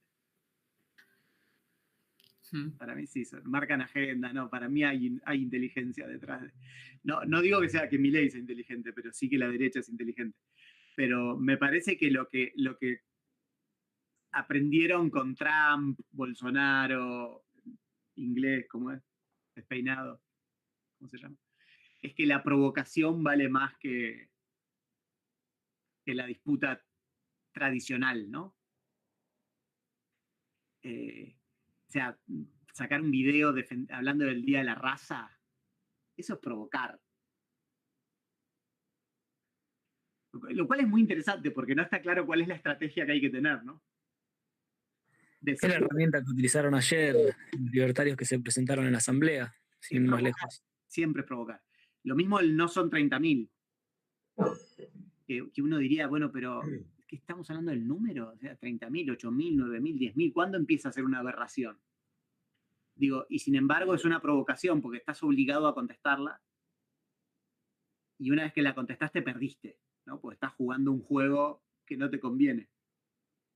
No, y también de disputas que se supone ya estaban en cierto punto de nuestra historia más reciente, se supone que ya estaban dentro de todo saldadas, o al menos para una parte de la sociedad, o incluso en esto, en los manuales de lo que se enseña el 24 de marzo en las escuelas, o sea, en una bajada de línea didáctica, en esto de ir hacia el presente. Mi sensación que es que la pelea que se da no es tan tradicional, ¿no? Que sería disputar, por ejemplo, defender a la figura de Sarmiento frente a la de Rosas, del ataque a Sarmiento y la defensa de Rosas por parte, digamos, eso sería una pelea más tradicional. Y me parece que lo que aprendió la derecha es que esa pelea no suma. La que suma es la otra, la que marca la cancha, ¿no? La de la provocación. Que, no sé, recuerden que Trump llegó al gobierno diciendo cómo conquistaba mujeres, bueno, no sé ni cómo repetirlo, agarrándole no sé, una cosa espantosa, no lo voy a repetir, ¿no? Y todos dijeron, ahora que se le filtró este audio, va a perder, y no, ganó. No, la gente lo fue y lo votó el doble. Y no ganó pese a la filtración del audio, sino que probablemente haya ganado porque se filtró, probablemente lo haya filtrado él. Bueno, también tuvo un montón de... O sea, lo que tiene Trump también es un montón de medios comprados, y un poco acá en la Argentina, quienes le hicieron la campaña a Milei fue en el 2021 el candidato más visto en la televisión. O sea, fue el candidato con mayor cantidad de horas al aire en la televisión argentina en el 2021. Pero además de eso, hay una lógica de la provocación sí, obvio, que todavía desconcierta. No, eso ni hablar, pero digo como también el como que estimula un morbo en la sociedad por esa provocación, por ese como ese reaccionismo. Es como que a Milei, por ejemplo, cada vez más la gente lo miraba en la televisión porque era como, bueno, ¿y ahora qué más? ¿Qué apuesta va a ser la siguiente? Sí. Y es lo que va a seguir pasando durante este gobierno, ¿no? Va a ir elevando la apuesta. Y por eso la reacción que hay que tener no es tan clara, ¿no? Yo estoy desconcertado. Entendía perfectamente lo que era hacer un paro o tomar una universidad en otros contextos y ahora no entiendo si sirve, si no entiendo qué es lo que sirve. Estoy confundido. No estoy quejándome de eso. Lo que digo es que no está claro qué hay que hacer, ¿no? Y me parece que es lo que les pasa a todos, ¿no? Sí, es como que hoy hablábamos en la clase de hoy también. Es como que se cambiaron las reglas del juego y estamos empezando a formar parte casi que del juego de ellos, me animaría a decir. O sea, estamos como... Lo que pasó en la facultad fue pisar el palo y caer en la provocación y entrar al juego con sus reglas, porque al principio cuando llegaron se votó para que se fueran pacíficamente, que capaz eso era como nuestras reglas del juego, y terminamos con esa provocación entrando en el suyo. Muy complicada. Y en el fondo, digamos, ¿por qué estamos hablando de Kuhn y terminamos hablando de eso? No es contingente. Yo creo que la razón por la que Kuhn fue tan exitoso es porque estás todo el tiempo pensando en esto, ¿no? En el choque de enfoques, en esa colisión y en la falta de posibilidad de discutir racionalmente del modo tradicional, ¿no? Vos cuando estás acostumbrado a charlar con los tuyos, del modo en el cual charlas con los tuyos, y de golpe tenés algo enfrente, y esa forma de hablar no deja de servir, no deja de funcionar. ¿Y la pelea en qué consiste, digamos? No es seguir argumentando como argumentás cuando charlas con con un compañero, ¿no? Tiene que ser otra y completamente distinta.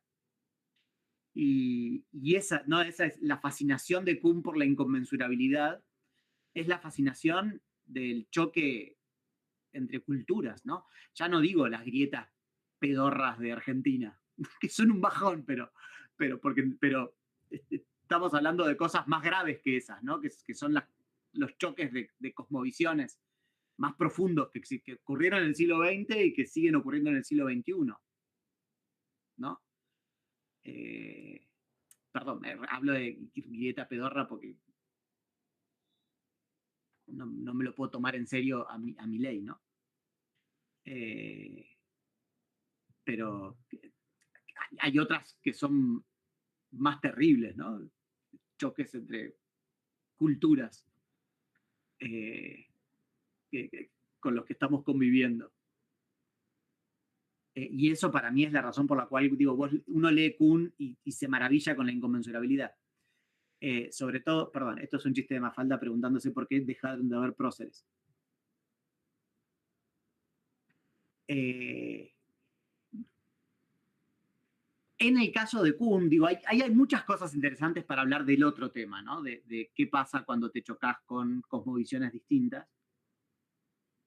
Hay un capítulo que habla de la invisibilidad de las revoluciones, que es como súper interesante porque básicamente en una situación de inconmensurabilidad no hay conciencia de la inconmensurabilidad.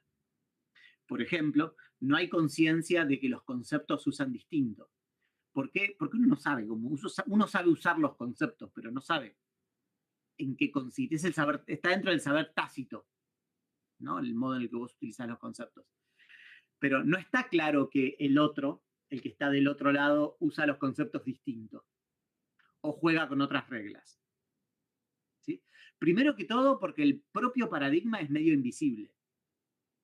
¿Sí? Uno no es consciente de que mira el mundo a través de un paradigma. Uno piensa que mira el mundo. ¿Sí? Y entonces ve al otro, ¿no? A la persona con la que discute, no como una persona que tiene una perspectiva distinta, sino como alguien que juega el mismo juego que vos mal. O que lo juega con una agenda, ¿sí? Con una agenda oculta. Pero esto, digamos, si vas al choque político, es lo que le pasa a los dos bandos, ¿se entiende, no? A los dos bandos les pasa eso. Y la toma de conciencia de la inconmensurabilidad, ¿no? La toma de conciencia de que, bueno, esta otra persona tiene una visión del mundo que también es racional, sería como el primer paso para empezar a hacer filosofía. ¿Se entiende lo que digo? Tipo, a pensar seriamente una discusión, que es fácil darlo cuando estás pensando en cosas lejanas, pero es muy difícil darlo cuando vos estás involucrado. ¿Sí? Es muy difícil concederle a tu adversario racionalidad. Sin embargo, es precondición de la discusión racional, ¿sí? La aceptación de la inconmensurabilidad. Y, digamos, la razón por la cual a mí me parece que Kuhn fue tan exitoso fue porque en la presentación que hizo de la inconmensurabilidad entre paradigmas en la historia de la ciencia, propuso ideas que se aplican a la inconmensurabilidad en la vida cotidiana. ¿Sí? Entonces, si vos te frenás a pensar cualquier discusión en donde hay inconmensurabilidad, podés encontrar todos los factores que señaló Kuhn. ¿Sí? Un ejemplo que a mí me parece muy lindo, haciendo esto, ¿no? Llevando de la historia de la ciencia a la discusión política, es la que existió con el aborto o con el matrimonio igualitario. ¿Sí? En donde ahí se chocaban cosmovisiones que eran inconmensurables. ¿Sí? Y, por ejemplo, como ejemplo de eso, ¿cuál era el argumento para decir que el matrimonio igualitario estaba mal? Por ahí son muy jóvenes los que están acá. ¿Se acuerdan? Porque eso es viejo, ¿no? Es de los... Lo antinatural. Exacto. De que podría destruir, o sea, más allá de destruir la familia tradicional, tenía que ver como con lo natural, con destruir la raza humana, de que no nazcan más niños. No, espera. Ah, Es antinatural. mm. Lo que dijiste después de antinatural es tu interpretación de lo que es antinatural. No, pero digo, había muchos argumentos que decían como, bueno, la raza humana se va a extinguir porque La no van a pregunta nacer es, más bebés. ¿qué significa antinatural cuando se decía que el matrimonio igualitario era antinatural? Pues, les puedo decir lo que me pasaba a mí. Da igual, perdón, si en este aula hay alguien católico que está en contra del matrimonio igualitario, da igual, ¿sí? No estamos juzgando nada acá, estamos hablando de una discusión, ¿sí? Yo en esa discusión estaba del lado de los que defendían el matrimonio igualitario. Cuando escuchaba decir a alguien que el matrimonio igualitario, que en ese entonces no se lo llamaba matrimonio igualitario, se lo llamaba matrimonio homosexual o gay, no me acuerdo, que el matrimonio gay era antinatural, mi sensación es que estaban hablando estupideces. O sea, básicamente no tiene sentido predicar antinatural de eso. ¿Por qué? Porque, primero, si natural es lo que pasa en la naturaleza cualquiera tiene sexo con cualquiera. Tipo, sentate a ver 2 chimpancés y vas a encontrar lo que quieras. ¿Se entiende lo que digo, no? Tipo, ¿conocen a los bonobos? Los bonobos son una especie muy cercana a los chimpancés que tienen de especial que las hembras no tienen sexo solo mientras están en celo. Entonces tienen muchas conductas parecidas a los humanos, porque también somos iguales. Y bueno, busquen bonobos, es muy divertido. Básicamente se la pasan apareándose. Machos con hembras, hembras con hembras, machos con machos, machos con chiquititos, chiquititos con... Todo el tiempo están apareándose. ¿Sí? Además, se aparean cara a cara, lo cual es bastante impresionante. O sea, no, en cualquier posición, también cara a cara. Entonces los ves y decís, opa, te dan sensación de que son como seres humanos peludos. Bueno, aquí voy con esto. Yo escuchaba antinatural y decía, no tiene ningún sentido lo que están diciendo. ¿Cómo vas a decir que es antinatural?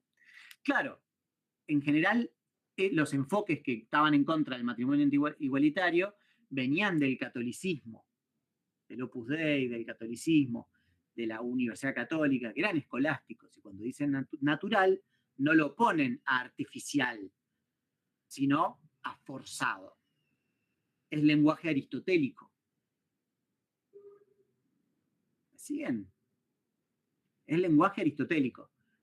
Uno puede decir que atrasa, porque pasaron 3 revoluciones después de Aristóteles, pero no que se está usando lenguaje sin sentido. ¿Sí? Lo mismo pasa con el aborto. Es decir, un feto es un ser humano en potencia.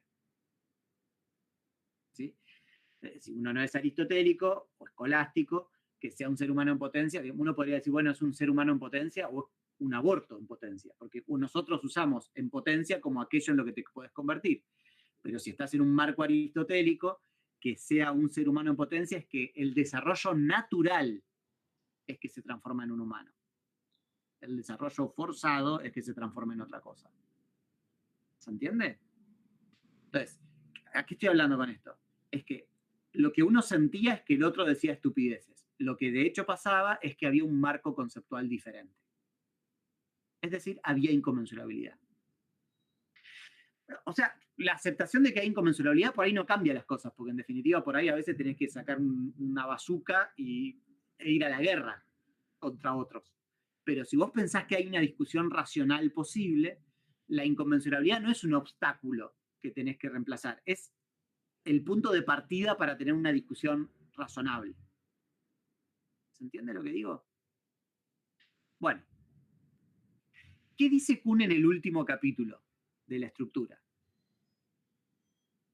Básicamente dice lo más disruptivo posible del libro, ¿no? Digamos, que ya está sugerido, digamos, no trae ninguna novedad de nada que no hayamos dicho ya, pero está dicho explícitamente, que es que el progreso en la ciencia no es como habitualmente se pensaba. En particular, no es hacia la verdad, no tiene sentido decir que es hacia la verdad, porque no hay ningún tipo de dirección marcada por la verdad, porque nunca sabes si estás trabajando con la verdad o no. Y además, solo es acumulativo en el periodo de ciencia normal, que es ¿qué es lo que se acumulan? Soluciones a rompecabezas. En el periodo preparadigmático no hay progreso. Recuerden que Kuhn pensaba que las ciencias sociales estaban en periodo preparadigmático. En el periodo de crisis no hay progreso. Y a través de las revoluciones no hay progreso acumulativo. Progreso acumulativo, perdón. Cada vez que dije progreso quería decir progreso acumulativo. ¿Por qué? Porque todas las soluciones a rompecabezas generadas en el paradigma previo muchas veces se abandonan. Todas las soluciones de combinaciones de círculos para resolver órbitas planetarias no es que se acumularon en el paradigma siguiente, se abandonaron. De hecho, en muchos casos vos cambiás de paradigma no porque haya más problemas resueltos, sino por la promesa de resolver problemas. Pero los que tenían más problemas resueltos eran los del paradigma previo, porque había una comunidad de gente, no había un loco solo aplicando un paradigma a un caso solo. ¿Se entiende?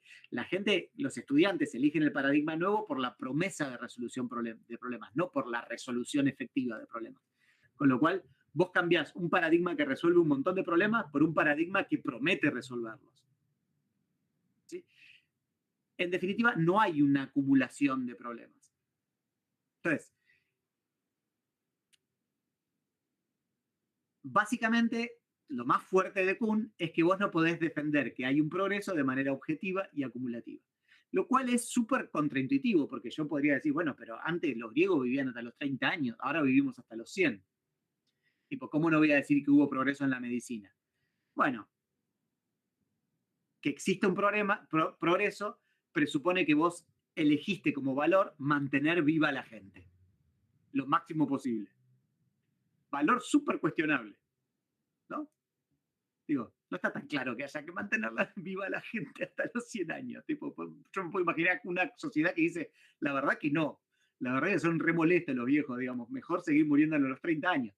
¿Qué sé yo? Me lo puedo imaginar, no digo que lo defienda. Me lo puedo imaginar. Porque la longevidad sería un valor en sí mismo. ¿Sí? Es algo que se puede defender, no se puede defender. Es un valor que puede cambiar en el tiempo. ¿Sí? ¿Por qué la sensación tan fuerte de que hay progreso en la ciencia? Porque vos medís el progreso desde tu propio paradigma, fijando tus valores, fijando tus reglas del juego. ¿Se entiende? Pero si vos sos un historiador de la ciencia, no tenés que caer en ese error. Si vos sos un filósofo de la ciencia, no tenés que caer en ese error. Entonces, Kuhn dice, invita a pensar el progreso científico como se piensa a la evolución darwiniana, en donde no hay una meta preestablecida y en donde no hay estándares de comparación neutros y objetivos. Y en donde más que pensar hacia dónde va, tenés que pensar desde dónde viene. ¿Sí? Esto, otra vez, esto es una invitación de Kuhn para hacer buena historia y filosofía de la ciencia. ¿Algo de esto implica que Kuhn está haciéndole una crítica a la ciencia contemporánea? Nada. Kuhn es un defensor de las ciencias naturales contemporáneas. Nada de esto es una crítica a la ciencia contemporánea, como vamos a ver en las clases siguientes, ¿sí? Cuando nos metamos un poco en eso. Bueno, estas son frases de Kuhn, ya está. Detalle curioso es que se suele contar que con Kuhn murió el empirismo lógico. ¿Sí? Pero, ¿dónde está publicada? ¿Dónde fue publicado el libro de Kuhn? ¿Se lee? En la Enciclopedia Internacional de la Ciencia Unificada. ¿A qué les suena eso? Efectivamente, es la enciclopedia que publicaban en Estados Unidos los empiristas lógicos. ¿Sí? Curiosidad, hay un artículo de Reich, que es el mismo que escribió los dos libros que mencioné, en donde discute esto, ¿no? Cuál es la relación de Kuhn y los empiristas lógicos. Kuhn no los había leído, no los respeta ni nada por el estilo, pero la persona que recomienda la publicación del libro en esta colección Es Carnap. ¿Sí? Carnap escribe una carta diciendo, me encantó este libro. ¿Sí? Y lo que dice que le gusta, o sea, Carnap lo que dice que le gusta del libro de Kuhn es la idea de progreso darwiniano. O sea, lo más difícil de roer del libro de Kuhn, ¿no? Lo que más se cuestionó del libro de Kuhn es lo que les gustó, lo que le gustó a Carnap. Curiosidad. ¿Cuáles son las relaciones entre Kuhn y el empirismo lógico? Es una pregunta interesante. No vamos a verlo porque implica ver algunas cosas más del empirismo lógico que no vienen tan al caso, pero detalle curioso. Pero sí vamos a discutir más adelante cuán compatible es el empirismo lógico y las ideas de Kuhn, sobre todo a nivel político. ¿Sí? Pero dentro de dos clases. Bueno.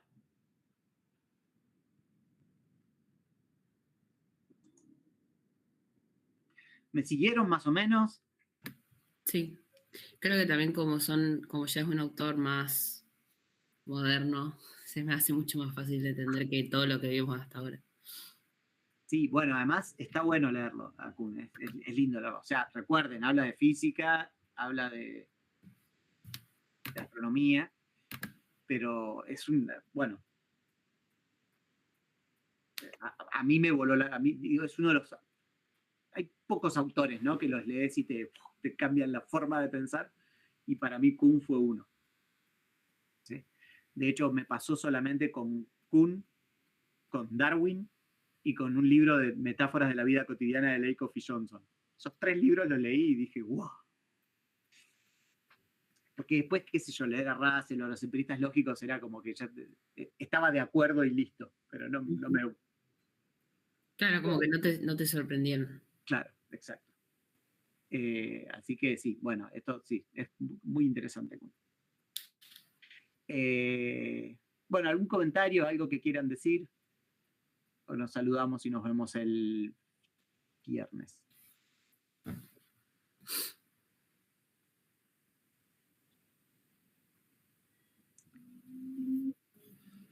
Bueno, entonces nos vemos el viernes. Seguimos con Kuhn. ¿Sí? Yo, o sea, no había subido el libro, me había olvidado de subir el libro, ahora lo subí. Si quieren empezar a darle una leída, Ok. está ahí, subido. Bueno, muchas gracias, profe. Hasta luego. Nos vemos el viernes. Chao, buenas noches.